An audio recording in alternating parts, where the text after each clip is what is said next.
you are the only father and son act to win this prize. Not that I'm going to... Sycophant. I don't know whether your father would agree with me, Max. Then ask him. But I certainly wish you were going straight to graduate school rather than taking a year off in New York City. Of course, Harvard can wait, but please, academia needs you. Your parents can teach only so many courses themselves. In any event,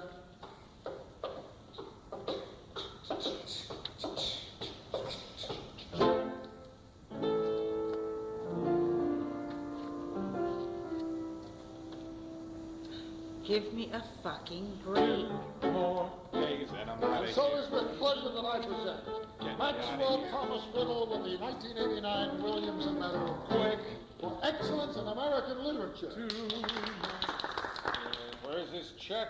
2 more days of everybody trying to be nice, of everybody lying through their teeth, of everybody offering advice. 2 more days of everybody dying underneath, and it's over.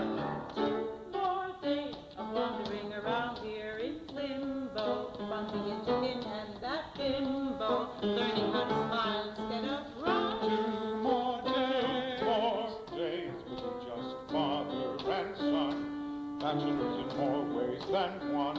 See what we've done. See what we've done, not so bad. Quite a package, If I say so myself, smart, charming, nice, looking, top shelf. what we make, What we have, what we have, we'll not sure, we'll go for.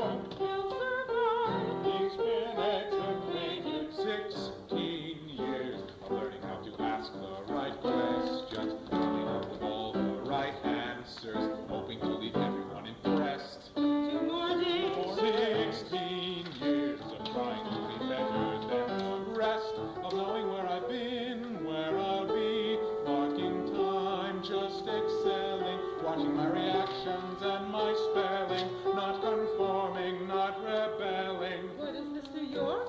2 more days, and I won't know where to find him. What is this, New York? 3-4 months, we'll start missing what's behind you. I know, My son, smart, Charming, but needs a place to hide. still a little boy inside our home. Oh well.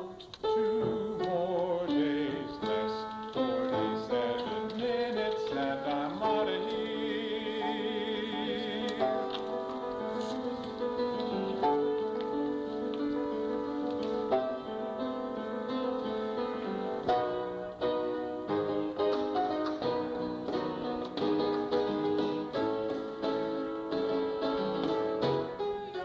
So great. You guys are lucky to be going there, man. I'll be stuck in New Haven. Poor Jack. This town is so great. Did you find an apartment yet? A sublet on the Upper East Side. Got room for guests? No, none of my salary. It's a studio. New York is real fun. Not picky. Get it. Where's your apartment, Alice? West I Side. tried to get her to live in the village. This town is hot shit. Too far from Lincoln How Center. big is your place? Mike, you're shameless. I have 2 roommates. My parents won't even... So we'll meet at my apartment. I'll rush home from work. You'll come up from class with that dancer's ass and we'll ride the moon. New York is so New York is real fun. Lunch, hot fuck, shit. God, I love your I'm only in the love. 4, 7 spots left. I don't know whether I'll ever be a principal dancer. I'm already too old. No one this college ever did. I'm trying. Next round on you, Riddle. Yes, use your prize money. These drinks were brought to you courtesy of the Williamson Foundation. I don't know whether your father... Your apartment, not the usual motel.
double your duties. I say the same thing is true of divorce. You gotta stop reading Schopenhauer, Mother. I don't have to read Schopenhauer, Max. I know him by heart because they make me teach him every year. Another, please. A beauty queen, no less. I refuse to believe that woman is a doctoral candidate in classics. There should be a law. What was her talent competition? Translating the Iliad? Chopin's Raindrop Prelude interpreted on the xylophone. One more try to sing each other one more song. Ah, your father. One more lie to string each other on the longer. You think you know a person? You live and sleep with him for 21 years. And now this. I might have guessed a student, but someone who actually performs the Raindrop Prelude on the xylophone in public. This I never could have predicted. No, never. The man's a stranger. People change. Or maybe in time, we just reveal who we truly are. Hatred comes from the heart, contempt from the head. And neither feeling is quite within our control. Schopenhauer. Schopenhauer, what a guy. One more glance at Schopenhauer. One more. One more chance to open our heart.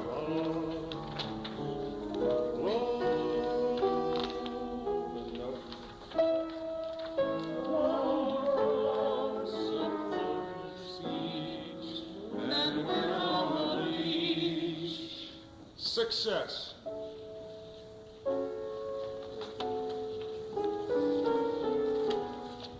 This is the moment both parents and students have waited 4 long years for.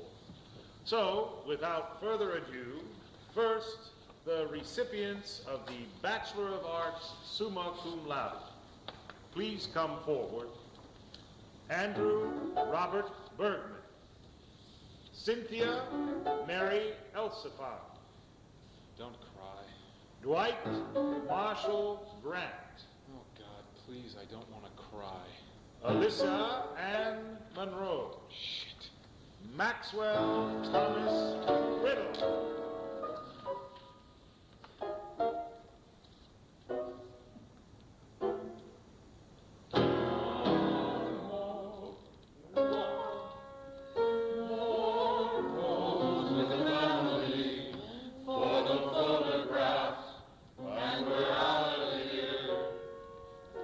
Congratulations, son. Ave ashque vale, hail and farewell. I'm just graduating college, Marianne. I'm not going off to the Trojan Wars.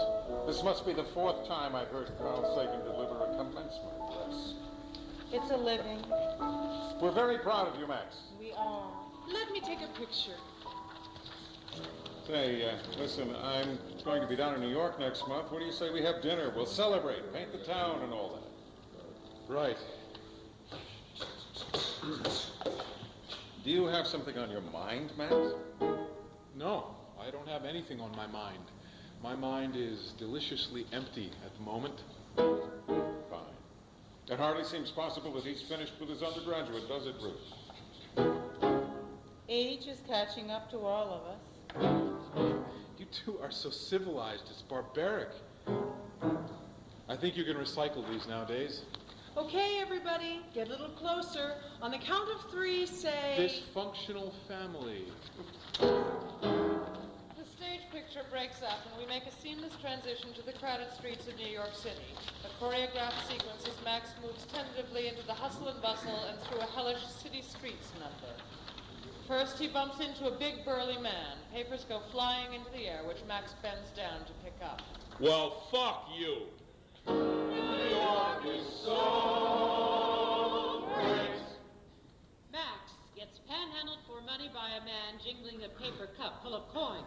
He steps in dog shit. A siren sounds, and he comes upon two ambulance drivers carting out a dead body on a stretcher. He runs into a radical fanatic, gathering names for a petition, shouting slogans through a bullhorn. He passes someone pissing in and out.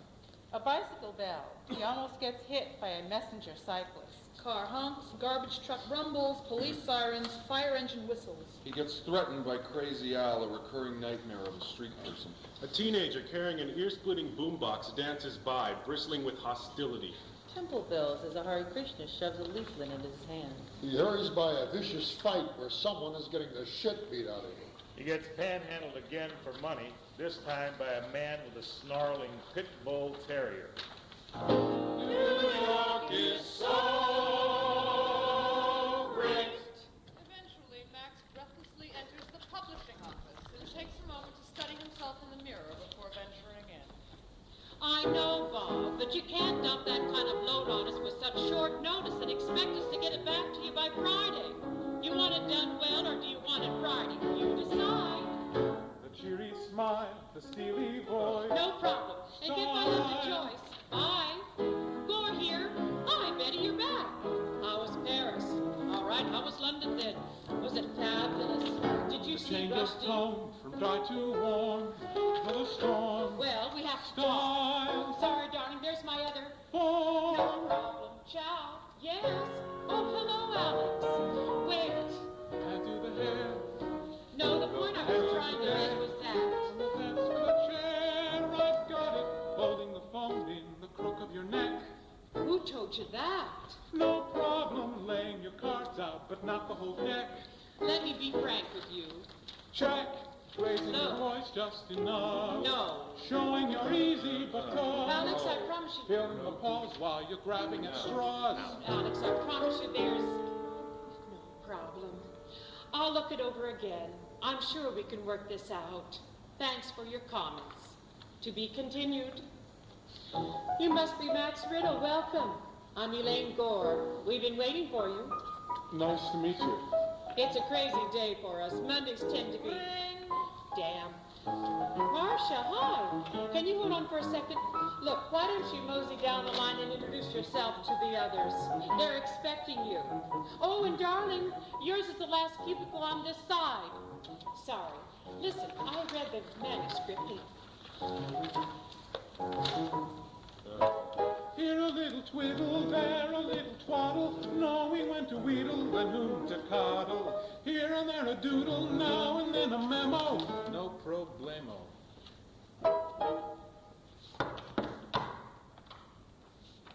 Excuse me. Pardon me. Elaine said I should introduce myself. Oh, my. I thought I heard something. Albert Reynolds. Max Riddle. Excuse me, I get so lost in my work. I mean, I love it so that sometimes it's almost like a dream state for me. I hear external sounds, but somehow I incorporate them into what I'm doing or reading. That's probably why I'm the most productive one on this floor. Oh, I'm not telling tales out of school. Everyone would agree. Nice to meet you, Max. I'm certain we'll be seeing a lot of each other. Yes. Pages, not moving at pages, lost in what you do. No problem, knowing the way to say, I deserve credit, without ever seeing you've actually said it. Treating each day like it's something to edit. He's about to knock at the next cubicle when Stewart, a man in his early 30s, bounds out and bumps into him in the process of catching a Smurf ball thrown by Carmen, an attractive, lively woman in her late 20s. Wolves? Sorry to interrupt. I'm Max Riddle. You must be the new kid on the floor. Well, we're giving you a wonderful first impression. Stuart Primus here. Yellow, I'm Carmen Franco. This is our little way of blowing off some steam. You ever played Smurf? No, I haven't. I'll teach you. I read your resume. I bet you'd be a great competitor. Recess is over. So I've already got a stack of work for you, Max. I'll drop it off once you're settled. Elaine runs a pretty tight ship here. You let me know when you're done with the sweat work and I'll get the proofs upstairs. Nice to meet you, Max, and I will see you in a moment. Do you play squash? I'm dying to find a squash player for lunchtime. No, sorry, I don't. Yeah, we all get along pretty well here. I'm the social director of the team. I think it's important to have a good time when you're working, don't you? Well, I instituted a once-a-month dinner for everyone on the floor. Frankly, it makes professional sense. Now, you and I will have to talk about, well, what you see for yourself in this business, maybe over a drink. I know where all the pretty girls hang out after work. Of course, if that's not your scene, it's no problem. I guess I'll go check out my office. If there's anything you need, Max, just tell me. Blowing off some steam, playing on the team, going out for drinks with us, supreme asshole, little monthly dinners, welcoming beginners, perfection. Right. As Max walks over to the desk and sits, he puts his legs up on the desk, picks up the receiver and puts it in the crook of his neck, then grabs a memo pad and pencil.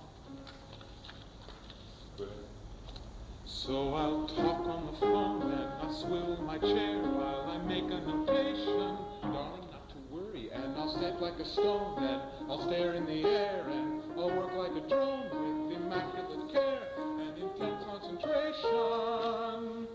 And I'll wink and I'll grin and I'll sink into sweatwork and I'll try not to win and I'll drink and I'll network and I'll learn all my lines and I'll play all my roles and I'll follow the signs and establish my goals. The exemplary employee, doing only what's advisable, completely recognizable, so no one will have anything to fear when they disappear.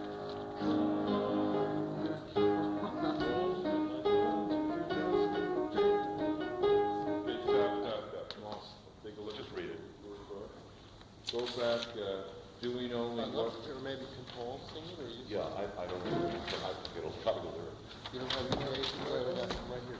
Thanks, Yeah, I need one too. Which letters disappear? Disappear.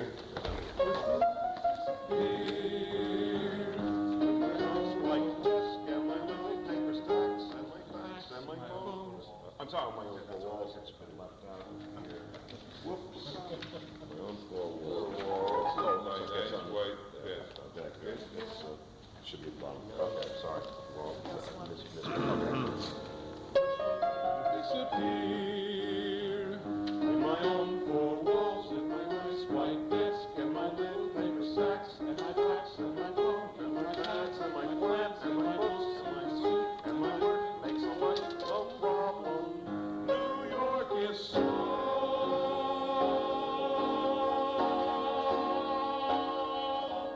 great.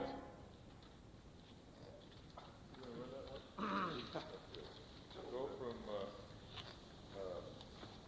which lets me disappear, okay? Okay? Yeah. 1, 2, 3. Which will let me disappear. More white walls and my nice white desk and my little paper stacks and my fax and my phone and my pads and my plants and my books and my suit and my work makes a life no problem. New York is so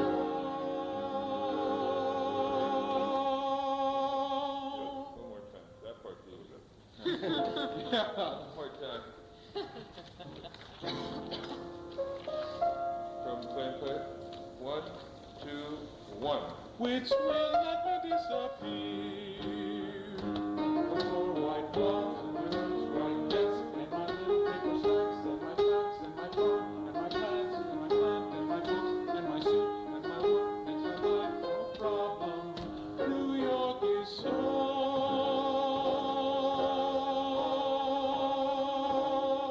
so great. Okay, continue.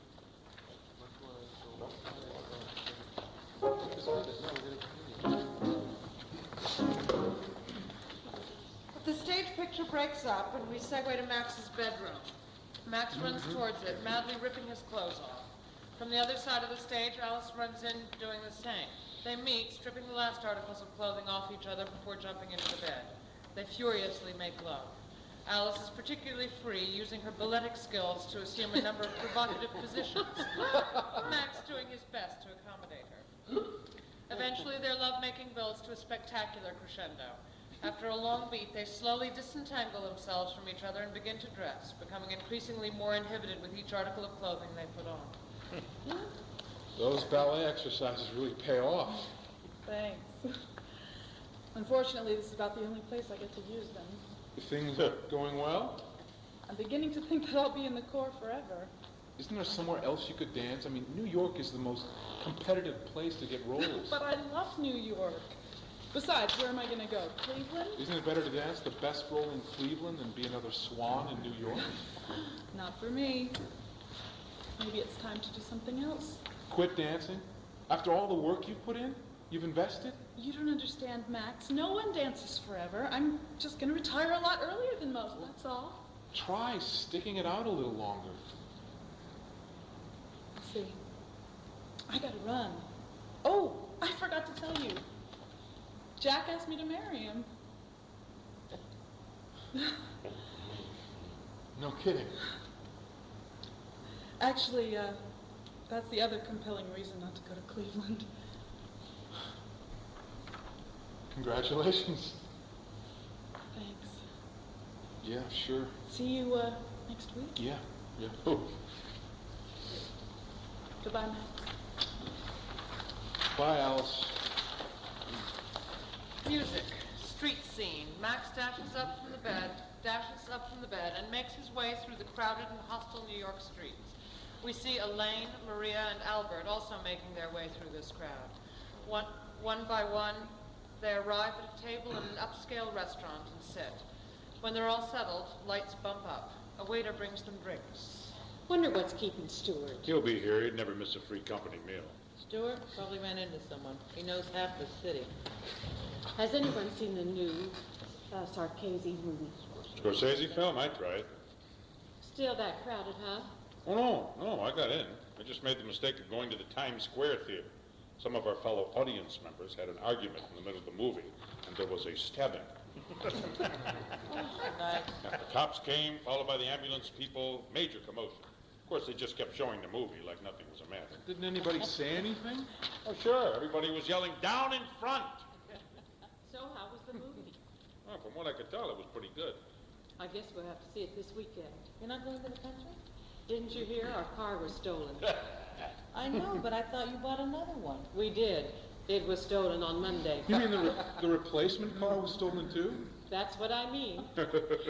My God, what next? Oh, listen, this city is one big lesson in non-materialism. My new apartment was broken into right after I moved in, totally wiped out. So, of course, I get gates installed on every window. 2 days later, I wake up. Odd, methinks, because usually I don't wake up unless the alarm clock goes off. So I look over to my night table, no alarm clocks. Some goddamn thief had reached through the gates and pulled the alarm clock off my night table. I'm sorry, you won't believe what happened. You ran into a pal from your Princeton eating club friend. It was Brown. We didn't have eating clubs, and for your information, I'm late because I was trapped in a cash machine room. Where? I went to my usual bank machine on 53rd, where there's always the same enormous bag lady who stands out in front panhandling. I go to that one too. Oh, yeah, well, then you'll really appreciate this. After I finished getting my money, I went to leave, except there she was, sprawled out, right smack dab in front of the door. So first I knock on the door, thinking she'll go rest elsewhere. Nothing.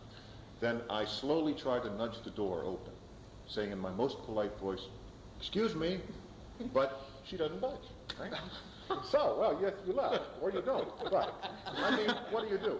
So I push the door a little harder, but she still doesn't move, and I can't get out. My God, that woman's at least 300 pounds. Oh, yeah, at least. Well, what happened? Well, then there's this other fellow who's also trapped inside with me. He's in a big rush. So he takes the door and tries pushing it open real hard, slamming it into her, but we still can't get out. Now, a crowd is starting to form outside as this guy is now shouting at the top of his lungs. Was she drunk? No. She was dead. Some bystander finally got close enough to the woman to see that she wasn't breathing. Oh, that's awful. So what did you do? Well, what could we do? No one helped. One person actually leaned over the woman and asked us if we knew if there was another cash machine. So meanwhile, my fellow prisoner is slowly starting to unravel. I don't believe this story. Well, the guy goes berserk.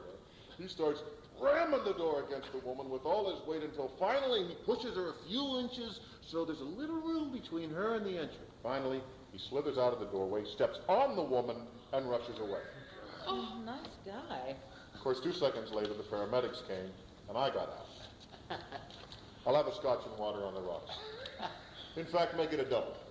Listen, be grateful, Stuart. My friend Sue, she was in one of those cash machines one night. Some guy comes right behind her just as she punches in her ID code. He sticks a gun in her rib and says, "Please check your balance." Scared shitless, she checks her balance. He looks at it and he says, "Please withdraw the entire amount." For 5 minutes, she's standing there taking every dime out of her account. He takes it from her, says thanks, hands her a 20, and then slams her over the head. What next? Did they catch him? What do you think? Everything is relative.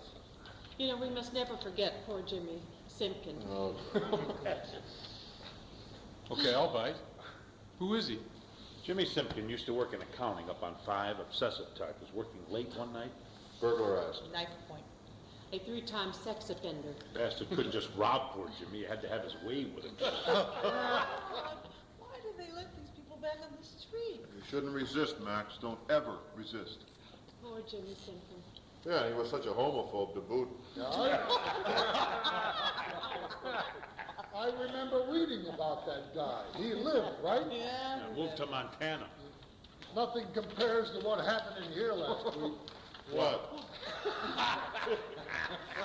Well, it didn't actually happen here. 2 young businessmen from out of town came in for drinks. Gorgeous blonde was hanging out alone at the bar. They eye each other. Next thing you know, she goes over and joins them for a drink, eventually going off with one of the men for dinner. Is this story going to make me lose my appetite? So the guy disappears, doesn't return to his hotel room for 2 days, doesn't show up at his business meetings. Naturally, his friends get a little concerned. Finally, a message comes to the hotel. If he wants to see his friend, he should go up to such and such an address. Get the key from the super, go up to the designated apartment. I don't think I want to hear this. I agree. He gets to the apartment, walks in, and there's his friend. But he's lying unconscious in a hospital bed with IV tubes going into him. Guess what happened? What? They stole his kidney. Oh! They drugged the poor bastard. Some doctor came in and stole his kidney. Oh, right. Yeah, does anybody recognize this woman? Police asked me to circulate her. She's absolutely gorgeous. I mean, who wouldn't go off with her? Yeah, you never know who you're picking up. Anyway, our specials today are turkey breast, breaded with marinated and balsamic vinegar. Music. They scatter as if running from We're back on the street, which is now becoming even more of a ferocious nightmare to negotiate. One more frightening figure after the next threatens Max. Desperately, he flees inside a doorway. It's a bookstore. Max, shaking and dabbing his sweaty forehead with a hanky, makes his way to the biography section. He nervously picks up a book, opens it, and reads. It's difficult to say whether Sylvia Plath was born emotionally distressed or whether it was simply the pressures of her life that pushed her to the eventual act of sticking her head in a gas bag. Max, horrified, slams the book shut. He replaces it and opts for something a little lighter. At the age of 16, Charlene Sarkinskaya was no prize to look at.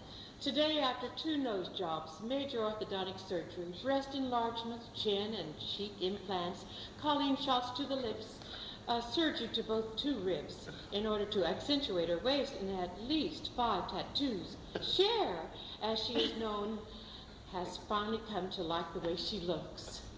Max puts the book down with disdain and picks up another. Arnold knew from the beginning that the key to success in everything was honesty. Know and admit your weaknesses and do whatever you have to do to overcome them. After Arnold's first few workouts, seeing the changes in his body became a turn-on. As he wrote, "It was the first time I ever felt every one of my muscles. The first time my mind knew my thighs, calves, and forearms were more than just limbs. The bigger Arnold got, the more respect he earned. People would literally stand back in awe. 6'2" and 250 pounds of solid muscle. No one messed with Arnold. His father was worried that Arnold wasn't normal, of course. Of course he was right. With Arnold's desire and drive, he definitely wasn't normal. As Arnold had said, normal people can be happy with a regular life. I was different. I felt there was more to life than just plodding through an average existence. A transition begins to the gym. First we see 3 or 4 chubby and clearly out-of-shape people. They enter wearing exercise clothes. The driving beat of disco music sounds as they're joined by an unbelievably fit woman who is their aerobics instructor. They begin following her moves as she barks out orders to them. Come on, you can do better than that. Lift those chunky legs. They huff and puff their way slowly across the stage, allowing themselves to be humiliated by this Barbie doll type. A bodybuilder works on his body the way a sculptor works on a piece of clay or wood or steel. You rough it out, the more carefully, the more thoroughly, the better. Then you start to cut and define. You work it down gradually until it is ready to be rubbed and polished. The gym is complete. The aerobic dancers have crossed the stage and exit, never stopping their moves. We see the Nautilus equipment in the foreground and the free weights in the background. Max enters the gym. He's dressed in brand new athletic clothes, which hang pathetically on his thin frame. And he carries a leather weightlifting belt. This is a fish out of water. He stands between the Nautilus machine area, where men and women of normal proportion exercise, and the free weight area, which is populated by some very muscular men, among them the scary duo Ajax and Mousy, who punctuate their exercises with savage screams. A combination of background music, wrenching groans of despair, and the monotonous clinking of iron fill the room. God, it's hot. God, it's noisy. God, it stinks. Who are these people? After a moment of indecision, Max meanders towards a barbell rack. He puts on his belt and then bends down to pick up a weight. Wheels, a man with enormous arms and no legs, pushes himself on a little wagon from around the rack and slams Max in the back. Get out of my way, you fucking ass. Oh, I beg your pardon. May I help you get a weight? You couldn't pick up my weights. New meat. New meat! New meat! New meat! These people did not go to private schools. I wonder if I could get a scholarship to the New York Athletic Club. Hi, I'm Paul and I'm a Sagittarius. Don't worry about these sillies. The bark is worse than their bite. You're new here, right? Yeah. I couldn't help notice you back before there in the Banana Republic. Excuse me? The locker room. Oh. Am I a magnet to people I don't want to know? Listen, pal, I'm here to work out. Period. What we all would give for a few more inches. So where are you headed? I'm gonna go start with the dumbbells. Wow. Hey, I think it'd be wise to begin over here with these machines, kiddo. Hey, you want to join me for circuit training? What's that? It's just a little tour from one machine to the next. Covers all the major body areas. You're a Virgo, right? I knew it. You Virgos are so fussy. Hey, huh? Carry on like that every night. Here, lie down. He points to a bench press unit. Max awkwardly situates himself under the bar as Paul adjusts the weights. Let's try this one out for size. Max begins to push the weights out with all his might. Breathe. Exhale when you push. Like you're having a baby. 10 times. Max struggles to complete the 10 repetitions and stands. He's beet red as he begins to rub his aching arms. Hurts, huh? You tear the muscles each time you work out. That's how they grow. Next. They move to another machine, which Paul begins to use. Tear the muscle to make it grow. Makes sense. Shred yourself before someone else shreds you first. You're up. Max sits and then struggles to push the weight. That looks too heavy for you.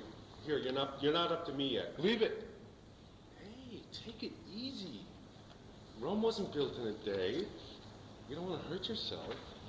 What's he doing? He looks at Ajax, who does shoulder shrugs. Oh, that's for the trapezius muscles.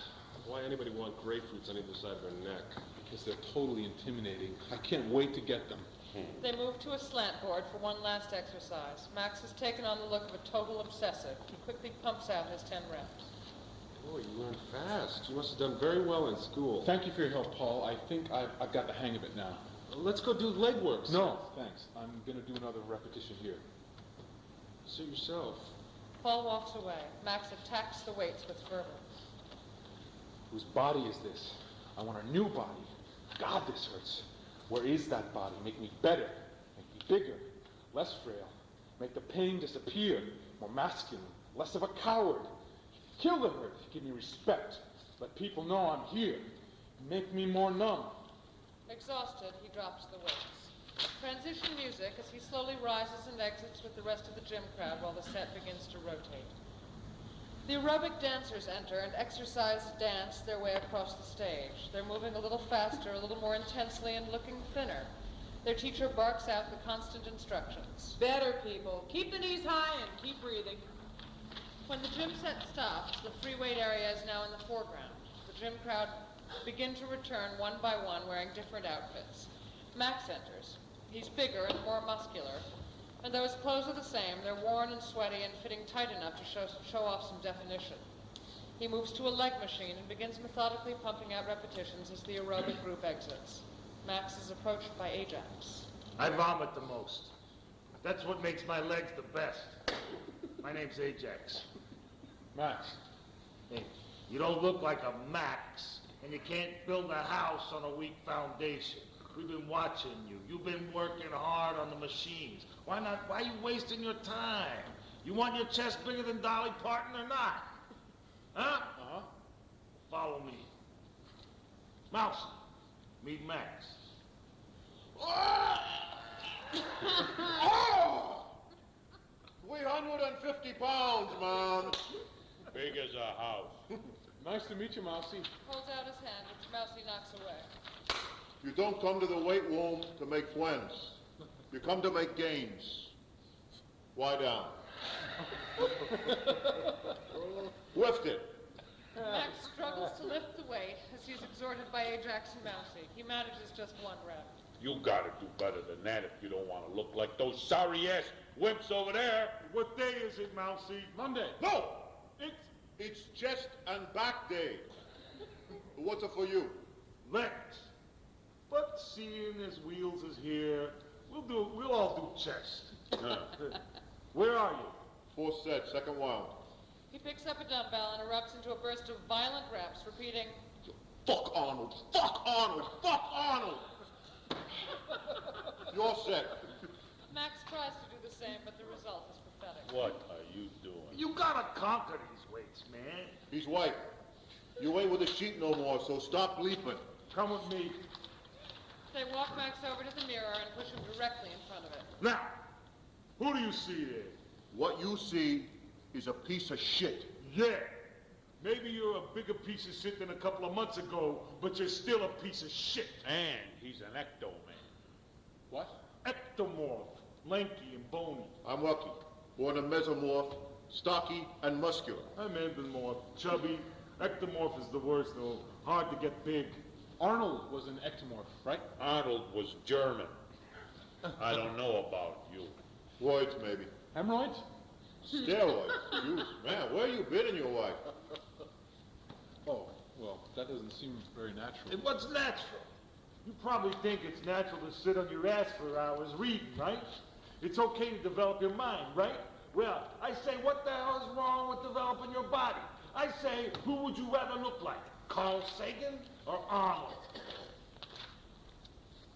We'll call you Einstein. Good choice, Ajax. Look in that mirror, Einstein. You got a new name, now start seeing a new person to go with it. Start seeing yourself with a big chest, and every time your body pushes them weights, you start seeing yourself in weight. Look in that mirror and see the giant that every other man is gonna want to run from and every other woman's gonna want in the sack. That's who you are, Einstein. That's the potential you got. Ecto, endo, whatever. Bodybuilding. The 3 Ds. Dedication, determination, discipline. We're inviting you into a very special club here. You can stay with them pencil necks over there, or you can find your place with the real thing. With us. Or what? Yeah. You with us or what? Yeah. Then walk over to the machine. Max begins to walk in his normal manner. He said walk! The entire room stops and looks. Ajax demonstrates his strut to Max. Stick your chest out, little man. Let the world know. Let the world know you're coming. Don't let nobody get in your way. Keep your head in. Make that neck look like a tree trunk. Spread your body wide. Do it. Where's your conviction, man? You probably never committed to nothing in your life. But do it for real. Or don't do it at all. I've finally gone too far. This is not who I am or what I want. Hey, stop thinking. Stop thinking and start doing. We see you living up there. You gotta put everything else aside. Start living in your gut. Where's your dignity, Einstein? You gotta picture yourself as the best. Now walk over to the mirror. Think of Greek mythology, Max. Zeus striding over to pick up a lightning bolt. That's pathetic. You need a positive mental attitude. Let's try Roman mythology. Hercules about to kill a lion with his bare hands. You could do better. Oh, these boys are all American. Oh, Paul Bunyan crushing Hamlet with every step. Now you're getting it. That which doesn't kill makes you stronger. Look at the parts, man. Change the ones you don't like. This mirror is your only truth. You can have whoever you want staring back at you. Whoever. That which doesn't kill makes you stronger. Louder! That which doesn't kill makes you stronger. Now, let's go bang some iron. They go over to the barbells and each picks up a set and feverishly begins pumping up and down as the aerobic group dances on with a wild, almost inhuman pace and energy. They're all now taut and thin and moving like robots as the lights fade to black on these bodies in mad motion. A restaurant. Max's mother sits smoking a cigarette and slurping a cocktail when his father enters and joins her. Sorry I'm late. No problem. I'll have a martini, please. You're looking well? Let's skip the small talk, Robert. What did you wish to see me about? Okay. When was the last time you spoke with Max? A few days ago. And? And he sounded all right? Did he say anything about Yale? No? Well, he hasn't sent in his application. Tom called me last week. It's too late for the fall, even if I pull some strings. Did you speak with Max? Return my calls. He's made it pretty clear that he doesn't want anything to do with me. I'm concerned. I guess you might as well know. Something strange is going on with him. Marjorie Sternberg called me last week. She saw him on the street in New York. And? She said she didn't recognize him at first, but he's gotten so large. What do you mean large? He's gained weight? No? Well, yes. He's apparently been lifting weights. When's the last time you saw him? I was down there about 6 weeks ago. He's been a little distant from me also. I just chalked it up to nascent independence. Did he look different to you? He looked good. I mean, yes, he had gained some weight and he looked sort of like an athlete of all things. But he didn't look monstrous or anything. Monstrous? That was Marjorie Sternberg's word. I never liked Marjorie Sternberg. She's an anthropologist. When is the last time you spoke with him? A couple of days ago.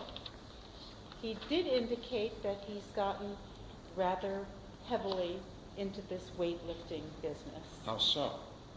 Well, every time I suggested a time we get together, he'd say, "Oh, no, Mom, Tuesday is leg day." Or, "Impossible, Mother, Thursday is chest and back." Oh, my God. Gets worse. When I asked him what he wanted for his birthday, he said a full-length mirror. This is a nightmare. We have to get him into therapy. Robert, you can't make him go into therapy if he doesn't want to. He doesn't sound unhappy. Well, he's clearly rebelling against us. He's never adjusted to our split up. And he can't stand that I have a gorgeous girlfriend that's almost his age. Yeah, that must be it. You'll have to get an older girlfriend. Then everything will be hunky-dory. Oh, You know what I mean. For crying out loud, he's 22, not 12. He's not a mature 22. When I was 22, I'd almost finished my first book. Is it his lack of credentials that's really upsetting you? Worry about his health, damn it. I don't care about his academic career. You're proud to have a monster for a son. He's not a monster. Monstrous. Marjorie Sternberg's words, if I'm not mistaken. She was talking about his size, not his demeanor. Excuse me for not making the distinction. Maybe he's gay, Rob. Well, fine, let him be gay. I don't care. I can accept that. There are plenty of gay PhDs. Why does he have to be a gay bodybuilder? Then again, if he were gay, he would have told us that outright years ago. He's confused, and I guess it's our fault. How is it our fault? What? I never played football with him or some such hypothesis? I'm sorry. It's not our fault. But he is ours. We made him. He is the sum of us. No wonder he's a mess. We're responsible only up to a certain point. I'm not going to play the where did we go wrong game. Jesus Christ. I thought it was taking off a year from school. It's rebellious enough. He always had such a cute body. Why would he want to do this to himself? He's trying to humiliate us, plain and simple. Wait a minute. Let's stop thinking of ourselves here. So he's not going to be the person we envision. He's not a murderer. Why are we getting so upset? We'll accept him for who he is. My son, the monstrous bodybuilder. Those people who are monosyllabic slobs whose sole pleasure in life is to look at themselves in the mirror day and night. The narcissism. What about the narcissism of a man your age walking around with a bimbo on his arm? I knew you would blame this on me. I am not blaming anyone. You have to talk to him. He'll listen to you. When? I don't dare interrupt his leg day. You have to, Ruthie. You have to promise me to keep me informed from now on. We have to present a united front. Do I buy him the mirror? Max enters the office and strides down the hall on his best muscle walk as his fellow workers glance at him from their cubicles in horror. Carmen is in Stewart's room, and as they see Max cross their doorway, she whispers an involuntary, Max is now huge, having gained some 70 pounds. He wears a muscle sweatshirt which reads, "Don't growl if you can't bite." He also has on brightly patterned harem pants, high-top sneakers, and carries the ubiquitous gym bag. He enters his cubicle and puts on the lights. The place is covered with posters and photographs of famous bodybuilders. On his desk is a large stainless steel blender, which he immediately fills with a variety of ingredients that he pulls from his own mini fridge. He breaks open 4 raw eggs and drops them in the potion before turning the blender on.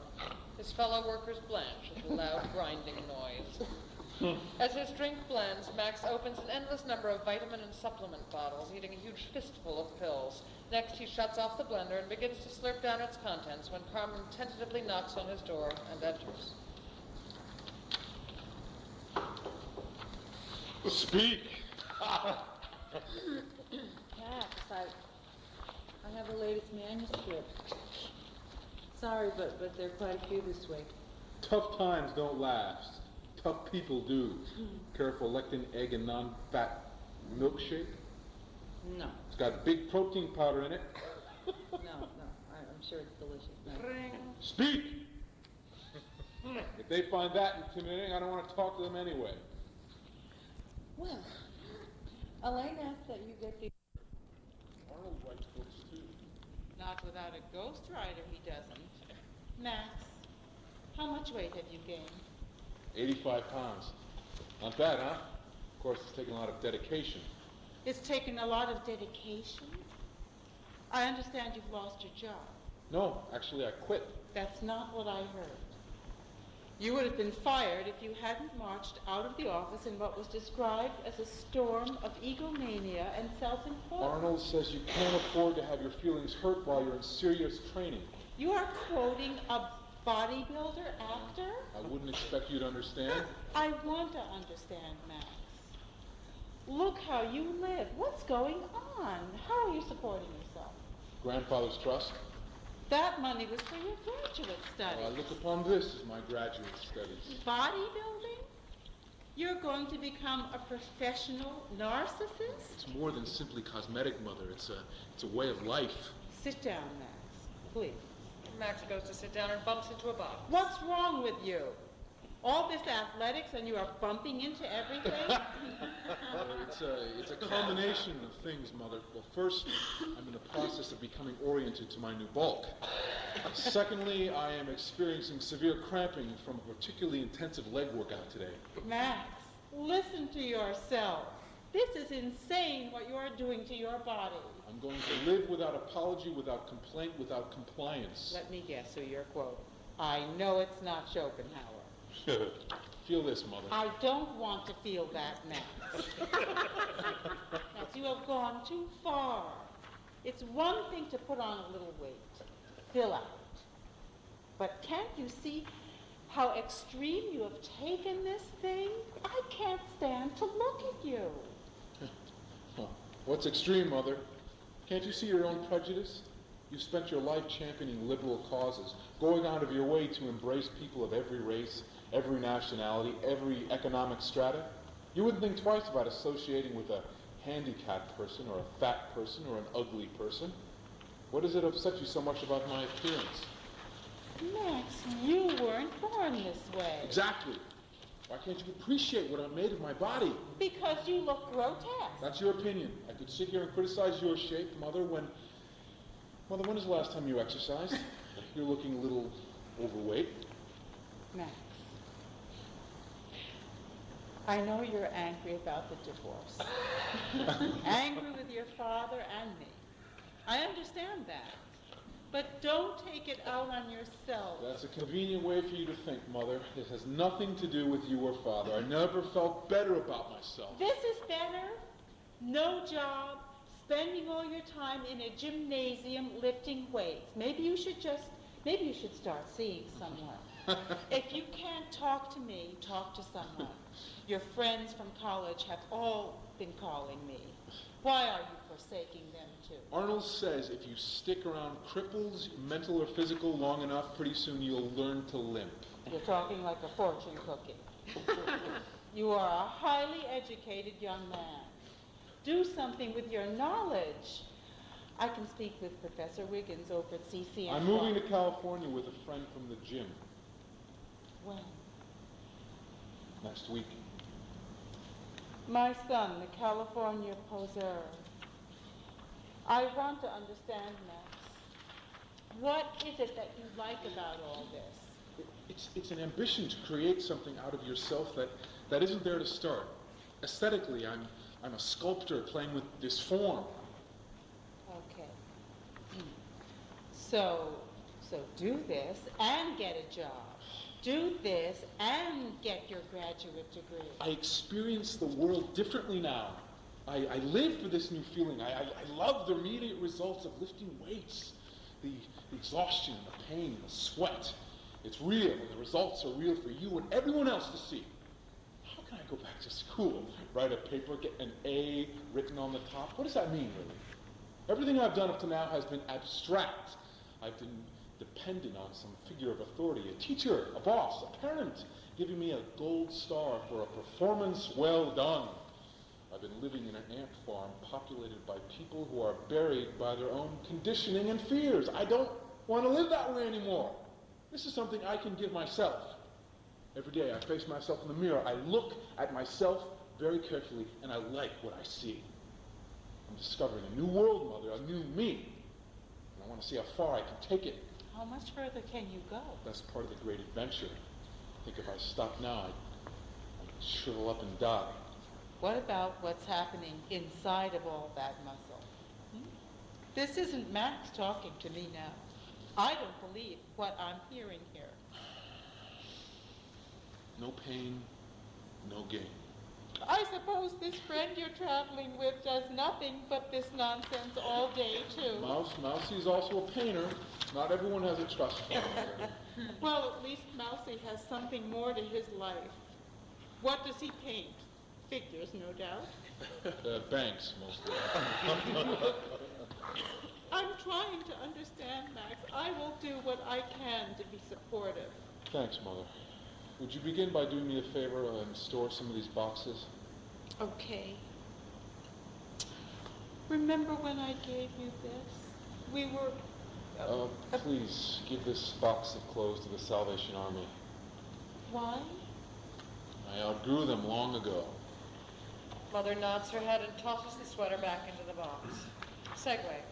Max on the streets of New York. This time, however, he's the one who bumps into a young man scattering his papers into the air. By virtue of his size, people now go out of their way to avoid Max. And when he is approached by Crazy Al, who begins to hassle him, he responds, If you value your life, little man, I suggest you get out of my way. Crazy Al retreats. Max has succeeded in becoming exactly the type of person that always intimidated him. As he continues his march, he's joined by Mousy, and they create an impressive phalanx. Slowly, the crowd thins, and we make a seamless transition to the streets of Los Angeles.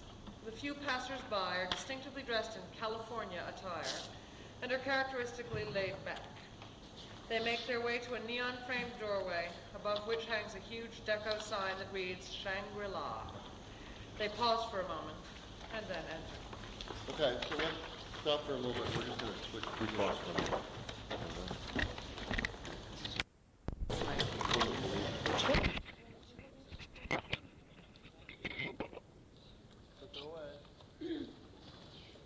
The Shangri-La is dramatically different from the New York gym. Antiseptic, bright pastel colors, cheery, sunlit, and spacious.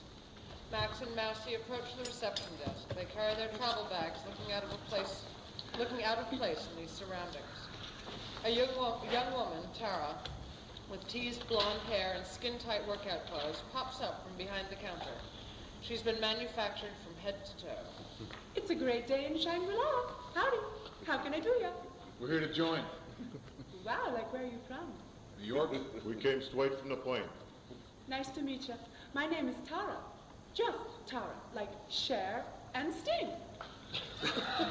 I'm Max, and this is Mousy. Wow, Max, like the Callises. Is your moon in retrograde? Are you two like immigrant laborers or what? We're builders. You know what they say about men with big hands? Men with big hands wear big gloves. Okay, you two buffed dudes. We have like 1-day plans, 1-week plans, 10-day plans, 1-month plans, 3-month plans. You get the picture. We provide the gym, you provide the sweat. Bods are us. God, I hate fat people. Don't you? I mean, they're just so lazy. If you don't have respect for your body, then like, what do you have? Whenever I pass some lodo blubber, I don't know whether to stick a finger down my throat or theirs. Music as the set rotates, and we're in the vast workout room. It looks like a cross between a cathedral and a singles bar. Mousy and Max make their way to the free weights and begin their workout with the barbells. The room is populated with an assortment of men and women who are seriously going about their exercises. Einstein, did you see this? 180-pound barbells. I didn't even know they made them that big. Something to reach for, Mousy, something to reach for. Yeah. Mousy takes over from Max and does his reps.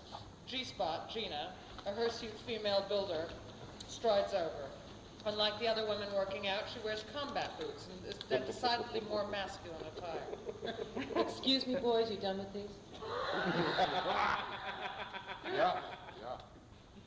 How many reps do you do of those? 10 on 3. I'm 7% body fat. You're looking about 12%, I'd say. She digs her fingers into Max's side and pinches his love handle with a little giggle. You can do better. Effortlessly, she picks up the barbells and strides off. That's a woman, right? You talking about G-Spot? Don't kid yourself. I've seen her oh dear. I've seen her dressed up and she can look real snappy. It's just that she doesn't like to hear. Suddenly there's a roar, and in strides Vinny, a mountain of a man. He makes Max and Mousy look small.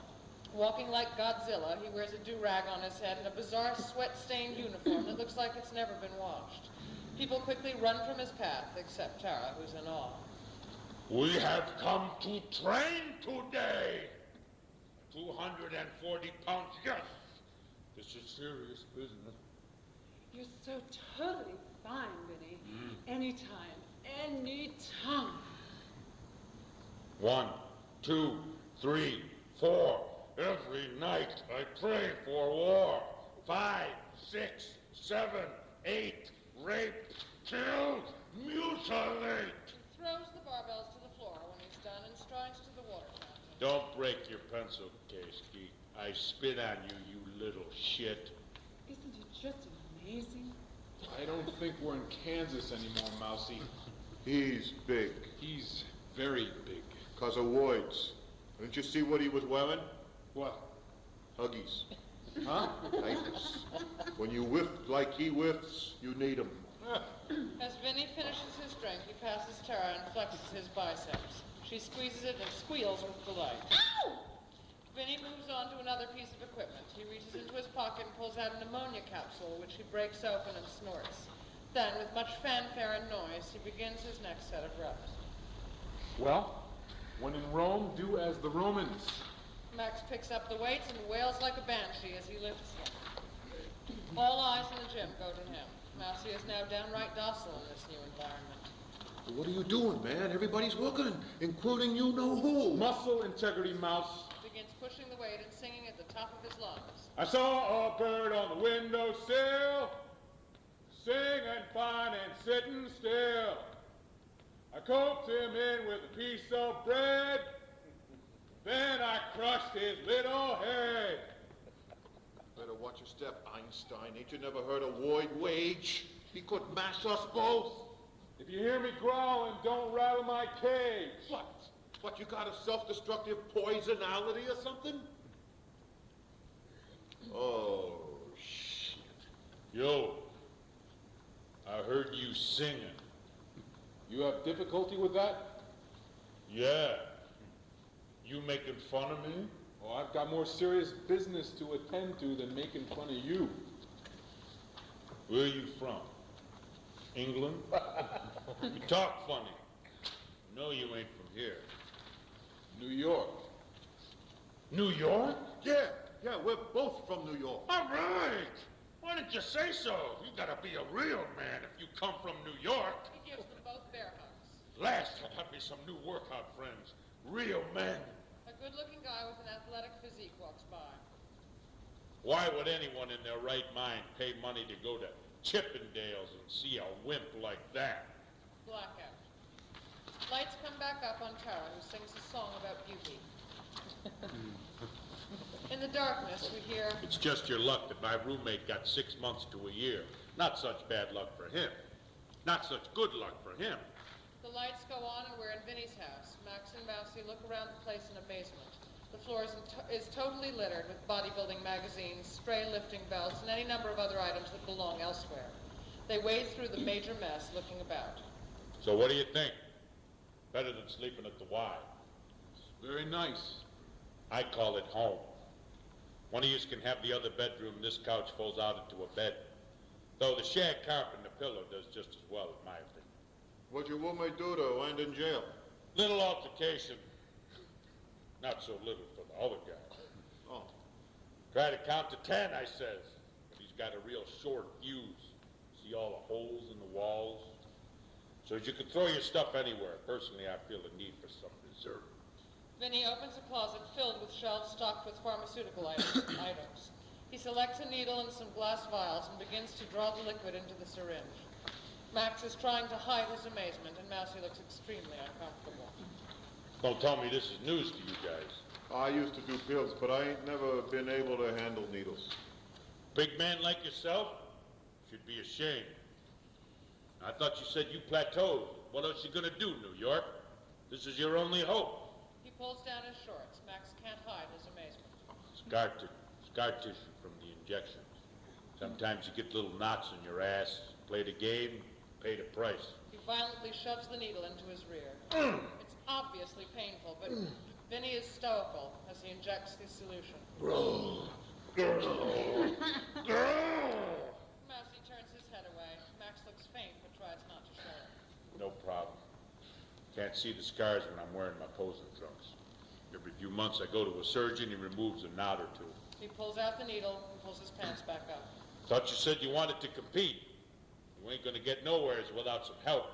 There ain't nobody in this racket who ain't on the juice. How much weight do you think I could gain in a month or two? 10, maybe 15 pounds, easy. What about you, Mousy? I'll stick to the pills. You ain't gonna compete? Nah. I'm devoting myself to Einstein here. I think he's the one that got the makings of a champion. What would I need to take? This is a very delicate business. You gotta put just the right ingredients together. See, I got drugs to increase your strength, drugs that decrease your body fat, drugs that'll balloon the muscle for just a few hours, drugs that'll alter your mood, you name it. Max's father walks out from the other room. No one acknowledges his presence. You're not serious, Max. You wouldn't go to these lengths. Best of all, I got HGH. Huh? HGH? Human growth hormone. Extracted from the pituitary gland of a dead man.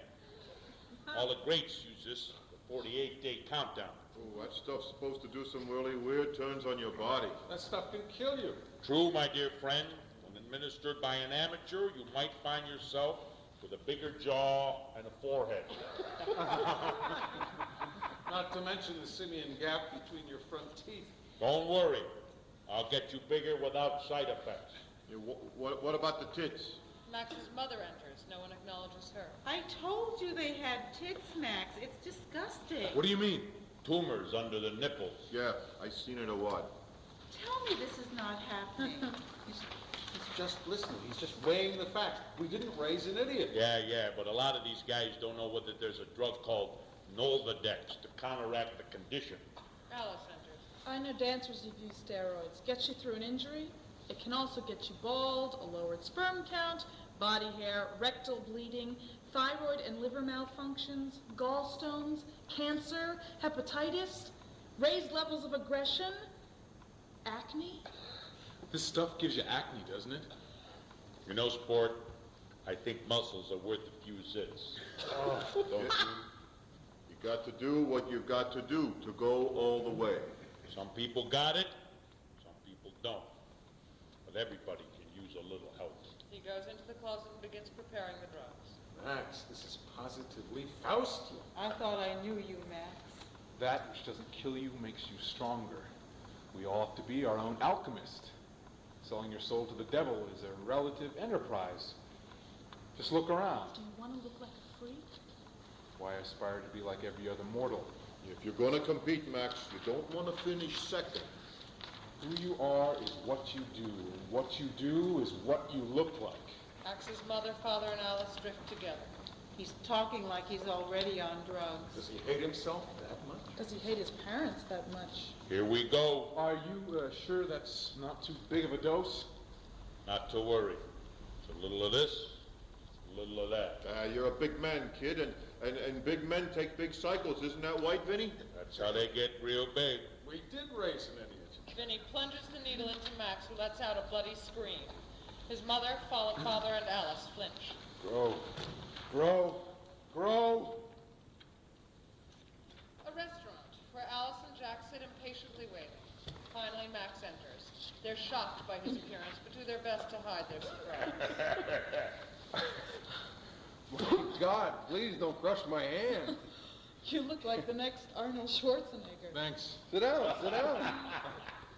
It's been so long since we've seen you. Tell us what's happening. Are you ready to order? Look, I hope you don't mind. We're starving. I'll have the number 4 with onion rings, medium rare, please. Oh, the Cobb salad, dressing on the side, please. 2 number 8s, no butter. You want 2 3-egg omelets or 1 6-egg omelet? It doesn't matter. Something to drink for you, sir? I brought my own. He reaches into his gym bag and pulls out a container of some concoction. The waiter retreats. I think you're about the last person I would have predicted to move to California, Max. Or to get into bodybuilding, for that matter. What did you envision? Oh, you know, straight and narrow.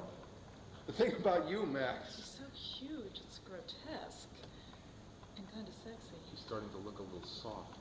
I always loved how hard her body was. And there's still his soothing voice. But she still has that delicious smell. But I'm not here to make any judgments. Why are you here? Jack has an uncle and aunt out here that he's really close to, and I had recess at law school, and seeing that Alice hasn't found a job yet. No, I mean, why are you here with me? Why'd you track me down? Well, frankly, old pal, we were a little hurt that you didn't respond to our wedding invitation. we knew you probably wouldn't come, but we would have liked to at least heard from you, Max. You haven't answered my question. Well, I've stayed in touch with your mother, and she's concerned about you. She asked us to look you up. I mean, we were such good friends in school, Max. Why the cold shoulder? We're with you no matter what scene you choose. What's that supposed to mean? Nothing. Just that we want to continue our friendship. You looking for a job, Alice? Dancing? No, I've given it up. I was going nowhere fast, and with Jack in New Haven, So and you quit. Amazing. Max. Alice was not prepared to dance to the exclusion of a life. That's basically what you have to do in the dance world. No, Jack, the bottom line, it wasn't fun anymore. To be great at something sometimes requires sacrifice. Oh, please, I was never going to be a great dancer. What the fuck do you get off calling Alice a quitter? I mean, you're the one that's given it all up. What's happened to you, Max? No more friends, no more family? Just you and your dumbbells. I'm proud of what I've achieved. I set out to do something, and I've done it. Bravo! You were afraid of being the best. You were afraid of making an all-out commitment and not succeeding. It was safer to stay in the chorus, ultimately. It's always safer to be in the background. God, Max. Aren't we the sanctimonious one? Jesus Christ. You have truly gone off the deep end. No, I don't want to be friends with people who take the easy path. Oh, please. Don't presume to know how I feel, Max. I have no regrets. Not today. Maybe years from now, though. You'll never know how far you could have gone or how good it might have been. There are other things to be good at. Let's change the subject, shall we? We didn't come here to have a fight. Then why did you come here, really? To have a good story to take back east? Or maybe you're feeling a little left out and rejected? Let's go, Alice. Your paranoia level has grown with the rest of you. We were crazy to think that... Or maybe you're missing me a little in the afternoons. Sorry to disappoint you. Sorry to disappoint your little dramatic revelation, Max. But I know all about you and Alice. It's history for us, and one of the reasons we came here today was to let you know it's all out in the open. Obviously, this was not worth the effort because, frankly, you bear no resemblance to the person we used to know and like. He storms out. Alice and Max stare at each other for a moment. Goodbye, Max. She begins to walk away. Do you miss me in the afternoons? Some days. That doesn't mean things could be or should be the way they were. You don't know me, Max. We were just each other's fantasies. It was safe for us because we knew we had no future. And that's what made us so free in those afternoons in the dark. You go to yourself, Max. She exits just as the waiter arrives with the food. The waiter looks at Max, confused. I got the food out here as soon as I could. Don't worry. I'll eat it. Max's father and mother sit on a sofa off to one side of the stage. There's an awkward moment of silence. I suppose I should go out to visit him. I could go at spring break. That might be a good idea. He's apparently doing some kind of posing thing in April. Maybe you could catch it. Wonderful. Take Mary Ann. She knows something about those kinds of things. Very funny. We're no longer an item. Too bad. Thank you for your heartfelt sympathies. Well, we're here to discuss Max. Jack seemed to intimate that Max might be mixed up in steroid use. But next, he couldn't just smoke pot like we did. We see Max at Vinnie's house on the other side of the stage. She answers the door and G-Spot enters. She looks quite dolled up, makeup and colorful feminine attire. Gina, come on in. She does, as Max walks over to a table and hands her a paper bag. Oh, Vinny says you can pay him for these tomorrow. Thanks, Max. I guess he's an onanist. What makes you say that? Well, isn't that what all that posing is about? Getting off on yourself? I couldn't say. You're having Scott. She gets up to get some. Would you like something to drink? Yeah, sure. You got any papaya? He goes off to get it. Maybe onanism is the way to go in this day and age. I'd hate to think of Max out there fooling around. That's a positive spin. I had imagined he'd be running around with a bevy of beach bimbos. Really? Why? Genetics. Here you go. I brought some pictures. That's me at the West Coast Invitational. You look fantastic. Yeah, I dropped 20 pounds for that show. 20 pounds? Ouch. Listen, Ruth, what do you say I spend the night? Come again? Well, I thought it might be a nice thing. You know what I'm trying to say? You're joking. No. No, you needn't worry. I'm not suggesting any permanent reunion. No, of course not. You have such unmitigated goals. Really, you do. Most impressive, Gina. When are you going to compete? Vinny and Mousy are primary for the San Gabriel Valley. You better get started. Isn't that in a couple of weeks? Yeah, tomorrow I begin the big drop. I'm not looking forward to it. No pain, no trophy. Who's this? Old pictures. That's me in high school. Can you believe I was a cheerleader? I would never have recognized you. Isn't it wonderful? We can change the course of nature, man. Yes, indeed, we can. You know, if I weren't so horny, I would kick you out of here. Come on, don't make such a big deal out of it. Don't worry. With you, it's no big deal. Max's father turns around and guides Max's mother to his side on the couch. On the other side of the stage, Gina leans over and plants a kiss on Max. I've been wanting to do that since I saw you first walk into Shangri-La. You can be very distracting to a workout. Thanks. He leans over and kisses her. They start to get into it heavy, except their sheer mass makes it almost impossible for the two of them. Meanwhile, on the other side of the stage, Max's mother and father are having a much easier time. God, you feel great. I do? Max told me I could use a little exercise. Mary Ann was almost too firm.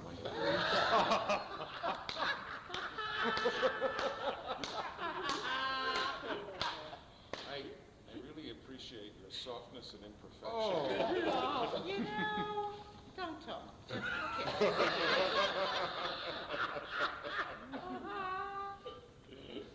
God, your pectoralis major is something else. They're like boulders. Thanks. I've been working on them extra hard. I'll say. They reposition themselves again in an attempt to get their arms around each other. Grunting and groaning, these are two titans clashing. Max's father is now on top of his former wife, grinding away. She pushes him back. We are too old to have sex on the sofa. Let's go. They quickly get up and head off to the bedroom. Max and G-Spot are having absolutely no success. They finally separate. You know, I gotta go. I mean, I didn't think we were gonna get into anything tonight. I've gotta go train this couple in Bel Air at 6 a.m. It's Right, really- right. Actually, I'm really beat.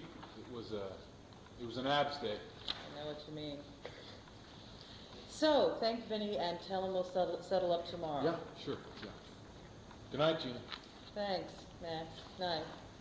She exits. Max goes and sits down on the sofa and stares into space as the lights fade to black. Vinny and Mousy address a very somber Max, who sits between them on the sofa. Big man, now is the time to end the wobble stage and emerge a butterfly. Butterfly with big man muscles and a competition tan. It's now a question of science, my man. No more 5,000 calorie a day diets. No more protein shakes. No more red meat. No more tap water. No more sodium. No more fat. No more fun, buddy. You gotta look positively shrink-wrapped if you're gonna compete. And no more toothpaste. Why? Really high sodium content. Well, that's a good one. I don't think many of the guys know that. Yeah, we'll stop the shots after today, too. They'll hold too much water if we keep them up. From now on, you'll only do orals, double. Double? Don't worry, compared to the competition, you're cleaner than a Safeway chicken. Get on the scale. 258. You have to drop 35 pounds. And keep your muscle tone. In 4 weeks? Yes, sirree. He reaches into a paper bag and pulls out a vial and a syringe, which he begins to fill. You're gonna be one fucking statue, Einstein. You got to bet yourself the best trainers in the biz. That which doesn't kill you makes you stronger. Final arena, there will be no judges, Max. Only witnesses to your greatness. What's that? Your send-off. A little something I picked up from a vet over at Santa Anita Raceway. Blackout. Time lapse. After a moment of silence, we hear a blast of Isaac Hayes' shaft or the like. In the darkness, Like a fucking orchid bloom, goddammit!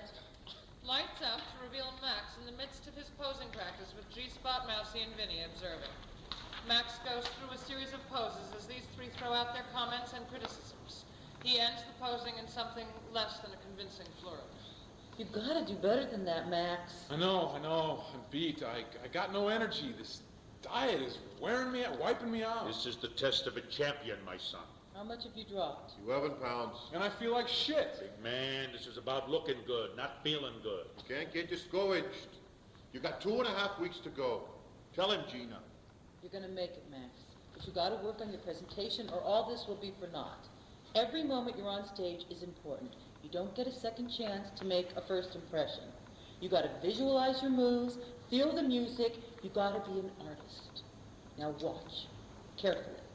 She puts on a section of the tape and does an amazing demonstration of the moves, all the while instructing him on the finer points of posing. Uses really a vision, Gina. Thanks, Gina. Try it again. I can't. My feet are killing me. That's good. That means you're losing weight on the bottom of your feet.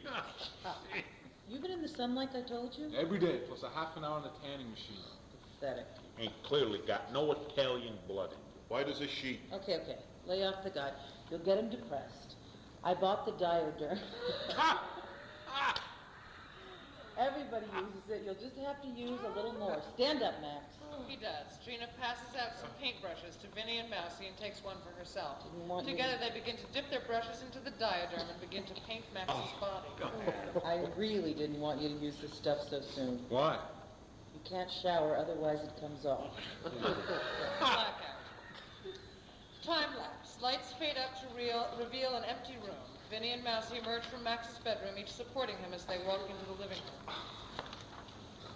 How am I going to compete when I can hardly walk? You'll get your strength, man. You'll carve up right before the show. They stand him in front of the mirror and take off his shirt. Don't do that. I'm freezing. Good sign. That means you're really losing your body fat. They examine him in the mirror. You're looking better, man. Definitely. Not there yet, pal. You're still carrying too much fat. 10 more pounds to drop. 10 more pounds in 5 days? You're not serious. This is where the true test of a man begins. You've been using the toilet? No. Good. That means your body is starting to consume its own fat. That'll help. You ready to go through your poses? No, I'm not ready to go through my poses. I'm really ready to lie down again. He begins to lower himself onto the couch. Oh, wait a minute, man. Max, you're weaving a trail of brown stain everywhere you go. Don't you guys have to go to the gym? Vinny and Mousy look at each other suspiciously. We leave. You're not going to get off the diet, are you? What do you think? I can hardly get off this couch. Mousy goes over and puts on Max's posing music. Go over the moves in your head. Rehearse in your head, pal. Right. Cut you later, Max. Think 5 more days. Just 5 more days. 10 less pounds. And you're gonna be the big winner! If I live that long. As the music blares on, Max, semi-conscious, begins a litany of his poses. Giant in repose. Front lat spread. Side chest. Garbo. Out of nowhere, Alice appears. She begins to perform Max's routine. On her, it looks good. Back lat spread. Keep the heels together. One arm extended bicep pose. Look like it's fun. Suddenly, Albert appears and begins doing bookish poses along with Alice. Leg extends with hands behind the head. Don't shake. double back biceps. Think Michelangelo. Do the crab. Smile. The music builds frenetically into a number that has the energy and threat of the New York City street scene. But this time the apartment has now become populated with all the characters that have passed through Max's adventures heretofore, each madly striking pose after pose as they swirl noisily through the room. Near delirium, Max slowly bends over the couch. He musters his last ounce of energy to pull a small barbell from under the sofa. He lifts it slowly, pumping it back and forth, breathing heavily, and as he does so, he succeeds in driving this nightmare from his consciousness, prompting these figures to make a slow retreat. The competition. We are backstage, where Max enters with Vinny and G-Spot. He carries a huge gym bag. You sure you got everything? Yeah. We've gone over it 100 times. Take these right before you're ready to go on. What are they? Niacin. They'll make your veins explode. You look like a human fucking penis. I'll make sure the guy in the booth waits until you kneel down before he starts the music, right? Yeah, thanks. Now she enters. Here's your number, 61. Remember, Max, don't let anyone upstage you in the pose down. You've got to own the stage. Arms and legs, they're your strength. Don't go head-to-head on abs or wax. I know. It's just gonna eat up your big man demeanor. So how you feeling? Pretty good. I'm glad today's finally here. Vinny slaps him hard on the back. You did it, man. You swallowed the air hose. We're out there for you, Max. There will be no judges. The set begins to change, and we're on the stage of the competition. The judges have their backs to us as they face the posing platforms. There are 4 contestants competing. This might be represented in a silhouette behind a scrim, perhaps incorporating film sequences.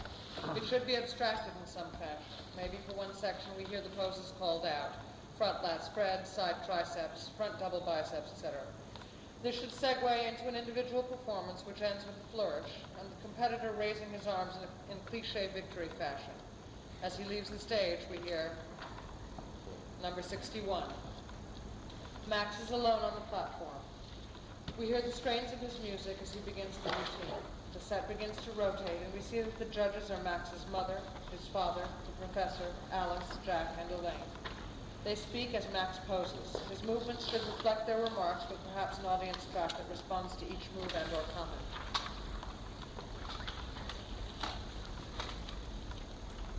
Good overall structure, well above average intellect, not exceptional, but intellect that has been supported by extraordinary drive and hard work. There is some muscle charisma at work here. Overall, good looks, not exceptional. But if he chose, he parlayed his physical attributes into a solid career. You would have had me in an instant. Very ordinary social skills, though. Needs work in that area. Decent tone, well-liked amongst his peers. A unique ability to excel and not intimidate all at once. I was always able to cow you. He's self-deprecating in a rather clever and manipulative way. Yes, he was almost chameleon-like in his ability to adapt to his surroundings. I guess those days are over. Ultimately, a weak sense of self. You shouldn't talk about weak.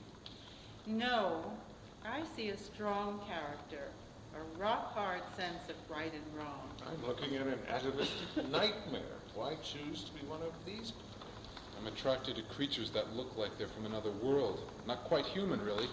You certainly know something about that. Do I, son? Dare you sit in judgment as you've always have? We're alike in that way, Father.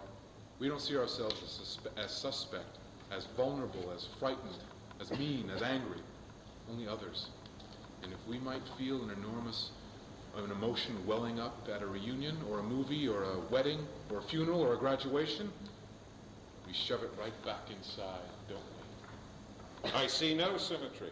An elongated torso and a very small head perched atop a very large body. Average-sized penis. One might have guessed. Well above average execution. Quite soulful, actually. Certainly better than you. There will be no judges. Max finishes his routine in a flourish. Applause as the set returns to its former configuration. The other contestants come on stage. They step forward as their numbers are announced and they're given their trophy. In fourth place, Number 59, Roscoe Bennett. In third place, number 61, Max Riddle. As Max steps forward to accept his trophy, the lights dim save for a pin spot, which remains on his disappointed face. The activity continues silently around. Third place.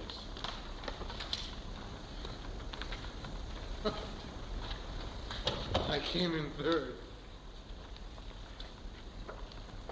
Max is in front of a mirror as Vinny, Mousy, and G-Spot enter. They give him a big greeting. Not bad, pal, for a first time out. Not bad. I came in third out of 4. It could have been 4. That's right. Besides, those judges were full of shit. Got that right. And where'd they dig up those a-holes? The audience was on your side, kiddo, no doubt about it. Thanks. Tomorrow you get back to the Shangri-La, we'll pump you a little harder.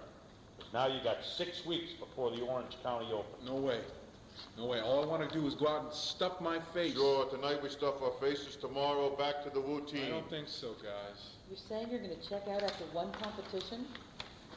Yeah. Everybody says that after dropping 30 pounds like you did. Hey, once you got the bug, there's no quitting. You'll forget the pain until the next time. You're gonna go all the way to the top, big guy. Come on, I'm never going to make it to the top. Well, how do you know?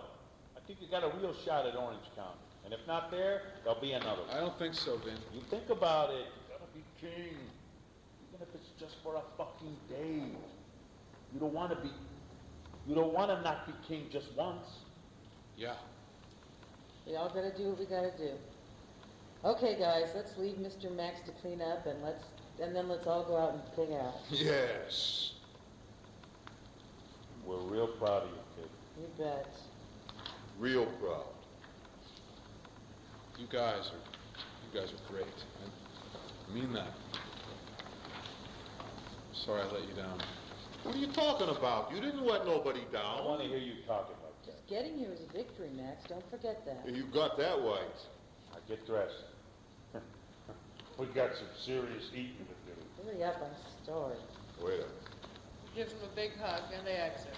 Max takes a long moment to stare at himself in the mirror. Who are you?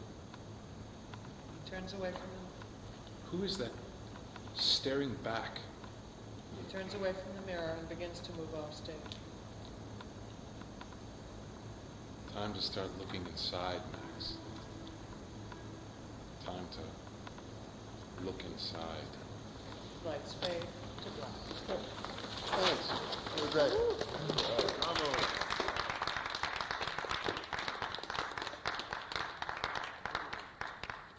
thank you. That was great to hear. Very useful. Just to leave your scripts on the way out. Appreciate it.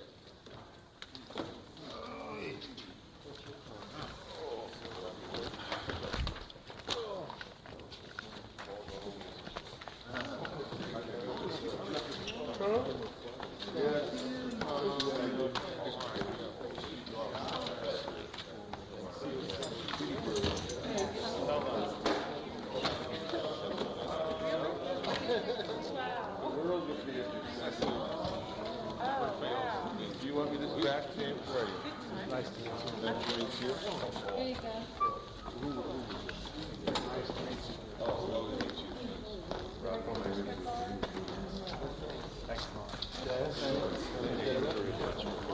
Mark, you did great.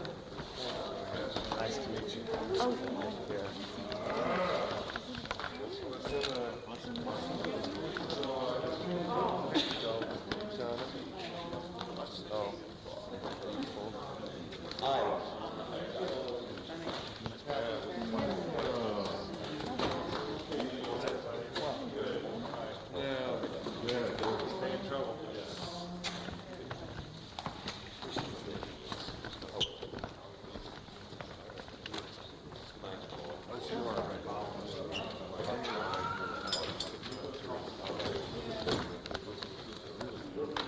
Hello. Hi, how are you? Good. No, I'm really don't. Yeah.